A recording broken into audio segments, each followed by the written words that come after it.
Olá, alunos do quarto ano, tudo bem? Agora nós iremos para a nossa aula de língua portuguesa. Abram a apostila de vocês na página 17 da apostila. Clique no texto, poema visual. Você já conhece algumas características dos poemas, versos e estrofes, presença ou ausência de rimas, o jogo com o sentido das palavras. Mas, e se os verbos brincassem com o espaço da página em branco? Os versos? Número 1. Leia o poema a seguir e veja como o poeta distribui as palavras na página.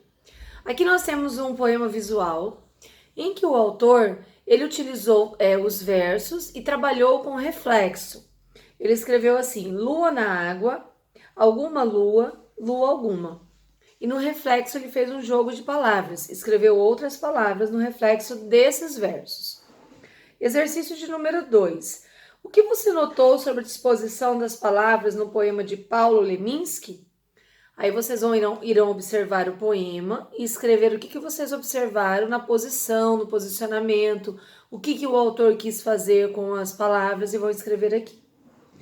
Paulo Leminski nasceu em Curitiba em 1944. Foi tradutor, professor, compositor, romancista e poeta. Morreu em 1989 com quase 45 anos. Exercício de número 3. O poema se refere a dois elementos da natureza. Quais são eles?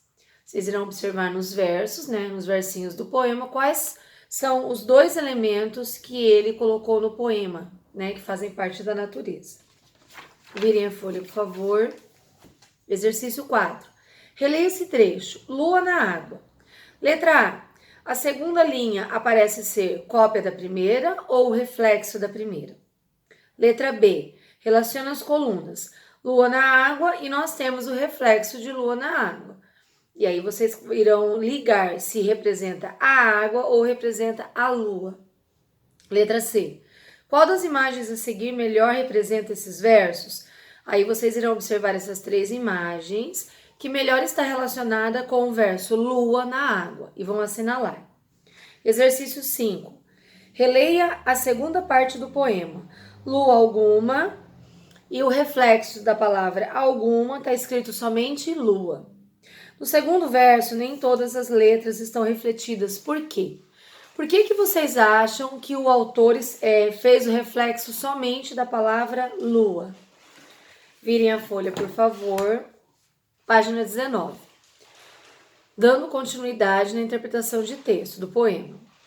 Por qual parte você começou a ler o poema? Vocês começaram a ler pela parte na ordem normal ou pelo reflexo? Aí vocês irão escrever aqui. 7.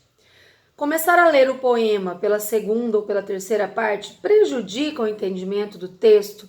Justifique sua opinião. Aqui vocês irão colocar, se vocês começarem a ler o texto pela metade ou no final, vai interferir no entendimento do texto ou não? Vocês acham que não vai mudar? Vocês vão colocar sim ou não e o porquê. 8. No poema, apenas 6 letras se repetem formando as palavras. Que letras são essas? Vocês irão observar lá no poema e colocar as letrinhas aqui. 9.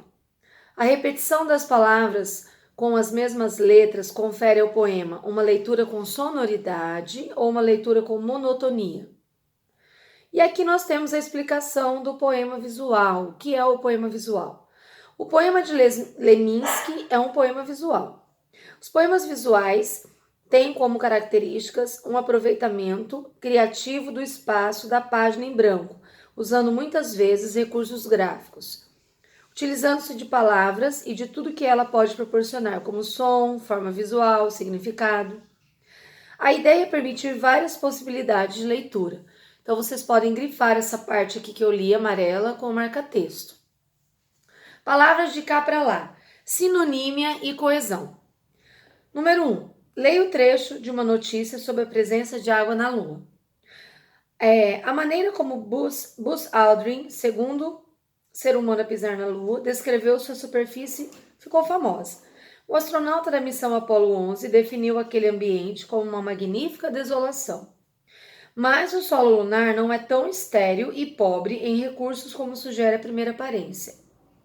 A crosta pode até ser inóspita e poeirenta, mas é só cavar um pouco para que a história seja outra. É o que sugere um novo estudo publicado na revista Nature. A pesquisa indica que há muito mais água enterrada no manto do nosso satélite natural do que imaginávamos. Então, vocês vão realizar a leitura desse trecho do texto, virem a folha e farão os exercícios, a letra A e a letra B do exercício de número 1, relacionados a esse texto. 2. Releia o trecho da notícia e observe as palavras destacadas. A maneira como Buzz Aldrin, segundo ser humano a pisar na Lua, descreveu sua superfície ficou famosa. Superfície está em negrito. O astronauta da missão Apollo 11 definiu aquele ambiente como uma magnífica desolação. Mas o solo lunar não é tão estéril e pobre em recursos como sugere a primeira aparência. Letra A. A qual superfície a Terra se refere? Então aqui nós temos essas palavras em negrito. Primeiro falamos de superfície e depois de solo lunar. Então, nós podemos verificar que a superfície em que está sendo falado aqui no texto é a superfície da Lua, que é o solo lunar. Letra B. Observe a definição da palavra superfície no dicionário. Aqui nós temos superficial, superfície, superfluidez e supérfluo. Então, aqui nós vamos ver os significados da palavra superfície. Podemos observar que no dicionário nós temos 1, 2, 3, 4 significados para a palavra superfície. Então, nós iremos observar qual deles que se encaixa melhor para o texto que nós estamos trabalhando. Qual é a acepção que melhor define a palavra superfície citada no texto? Então, vocês irão observar os 4 significados e irão colocar aqui qual deles que melhor se encaixa no texto. Letra C.